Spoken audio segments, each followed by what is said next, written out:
if B is the magnetic field and mu 0 is the permeability of free space, then the dimension of B by mu 0 is.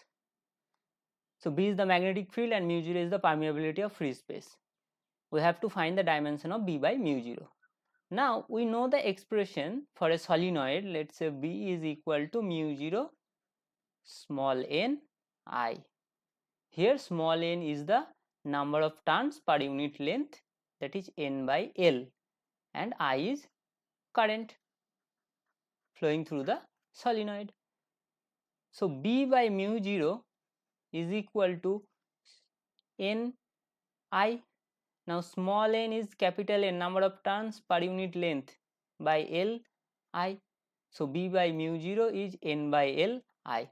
We have to find the dimension of B by mu 0, that is B dimension of B by mu 0 is dimension of n divided by dimension of length L and dimension of I. So n is the number of turns, so it is dimensionless, and divided by length L, so this is L inverse, and I is the current, that is ampere, so L inverse A.